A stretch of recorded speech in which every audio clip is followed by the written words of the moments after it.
Hello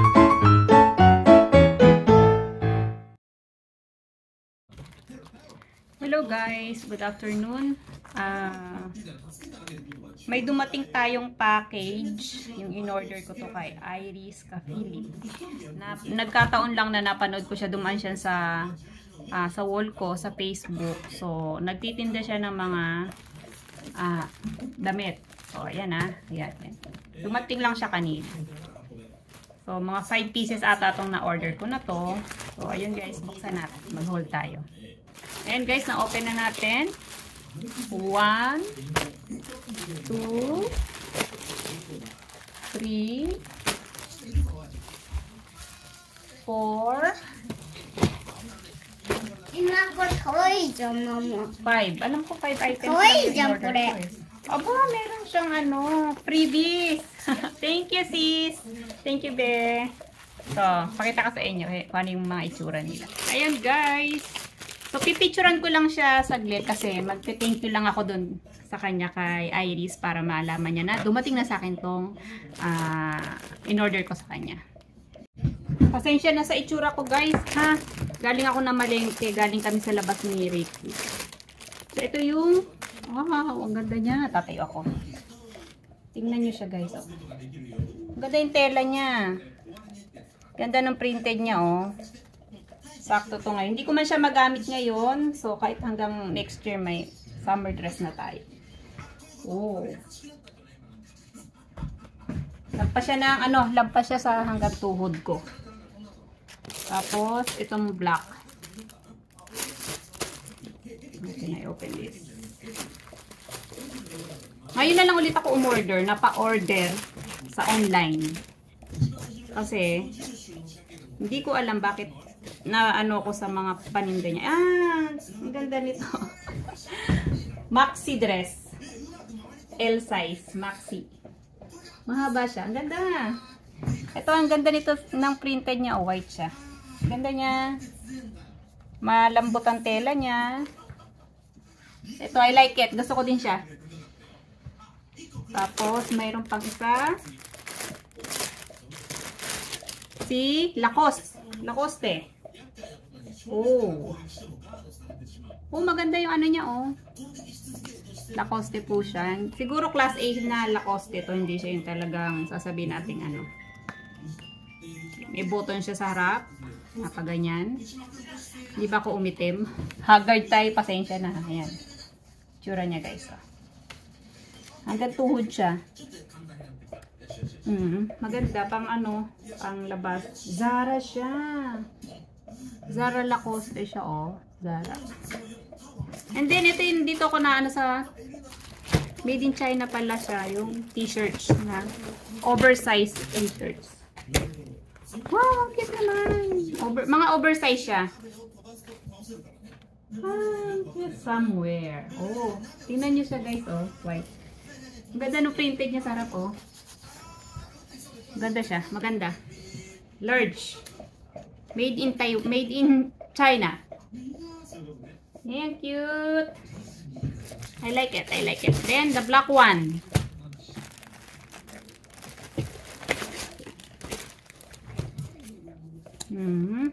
The black one is this one design. Wow.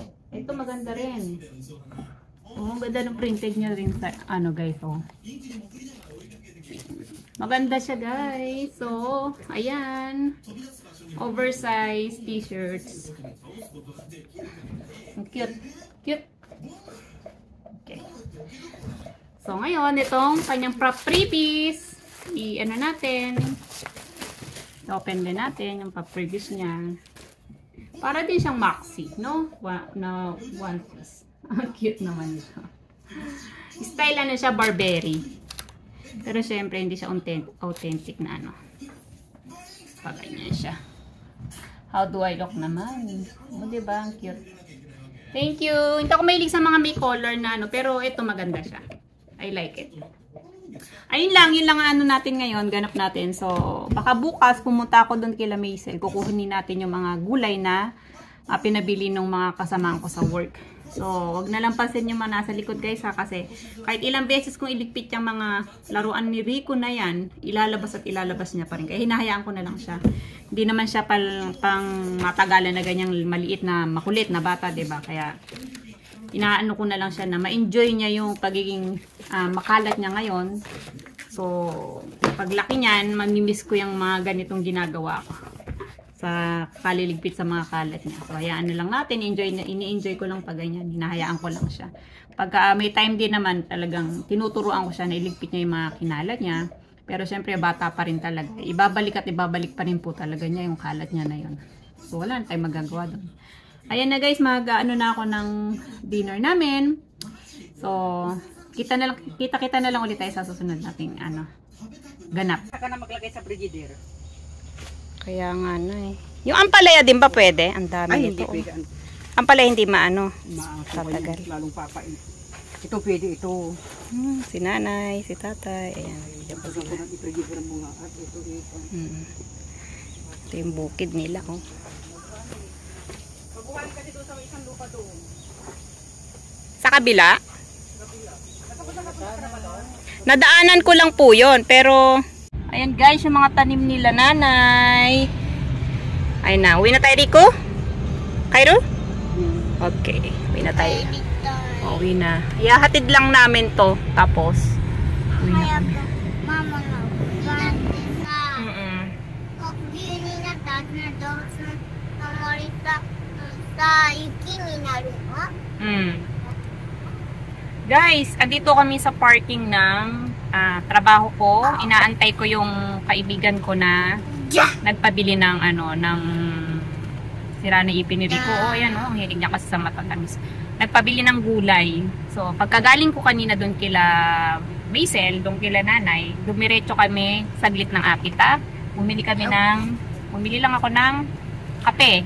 Tapos si Rico, yung Kodomo set ng pambata na may laruan, yun ang kinain namin. Dito na lang kami kumain sa Kuruma, sa sasakyan, sa parking, habang nag-aantay. Mga saglit na lang lalabas na yon, tapos iaabot ko lang yung, pinakikita niya yung nakuha niya. Iaabot ko lang yung gulay, tapos idadaan ko dun sa isa ko pang ang kaibigan na nagpabili, kay Ate Connie. So, ayun, para isang bigayan na lang sa kanila, diba? Kasi bukas may pasok na ulit ako. Hindi ko na maihahatid sa kanila.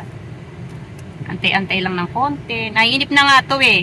Sabi ko na lang, bibigyan ko siya ng gohobi niya. May price. Kumbaga, may price siya sa akin pagka sinamahan niya si mama dito. Magiging good boy siya. What is your gohobi, Rico? Donut. Donut? Donut. Nagpapabili siya ng donut. Apoy. Punta kami. So, after nito, para hindi naman siya malungkot. Apoy. Kasi nga naiinip. Ayun na nga, nililibang ang sarili. Tingnan nyo na may ginawa sa likod ng sasakyan. Nagpayong. Saan ka nakakita? Nagbahay-bahayan sa likod ng So, bibila ko siya ng donut para meron naman siyang konsuelo sa niya sa akin, pagsama niya, pag-antay niya. Ngayong katapusan ng August, mga 29, start na ng klase nila Rico. Normal day na yon. Tuesday, Wednesday, then Thursday, half day na sila. Then, pagpasok ng September, ayun, balik na ulit sa regular yung school day ng mga bata dito sa Japan. Ayun guys. So, antay-antay na lang tayo ng konti. Wala naman tayong gagawin sa bahay, kaya okay lang na nandito tayo. Diba? Okay, samahan nyo kami mamaya.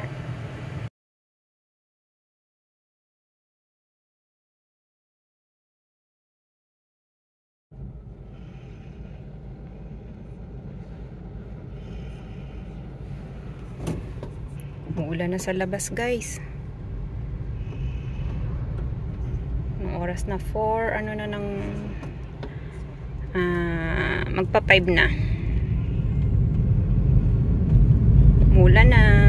Haggard face tayo guys. Kanina pa ako, pangalawang balik ko, bumalik ako sa bandang Nawa. Si Rico.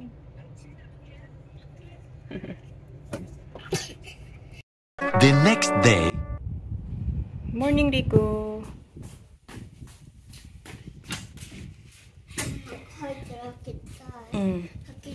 Ay, dami papa ni okurari ro Rico. Nani mo haite ne papa zenbo totero kara. Iyo. Ato daddy, ipapacheck sa room. Come here. Dito namin inaantay sa labas yung bus. Diyan, sa labas. Sundo ni Rico. Tsura ni Rico. Wait lang kami. Wala pa yung bus. 8:40 dating ng bus dito. Hello guys. Andito na ako sa parking sa trabaho. May pasok ako ngayon. August 29. So, si Rico nasa school na siya ngayon. Oh, ngayon. Mainit ngayon ang panahon. So, dito ang parking ng Kanemi. Sa likod to, bandang likod. So, mamaya after ko ng trabaho, matatapos ako ng 2, mag-out ako ng 2. So, siguro mga 2:30, ganyan, susunduin ko si Rico sa school naman. Sunduin ko naman siya. Yun lang, wala tayong ganap masyado. So, kung mapapansin nyo yung lately na clip ng video ko, yung panong hinatid ko yung gulay dito, diba? Naghatid ako ng gulay. So, after nun, wala na masyadong ganap. Umulan, may dumaan lang na bagyo, yan. Sa bahay lang kami. Kaya hindi ako masyado nakapag-video. Ayun, sige. Mamaya na lang guys.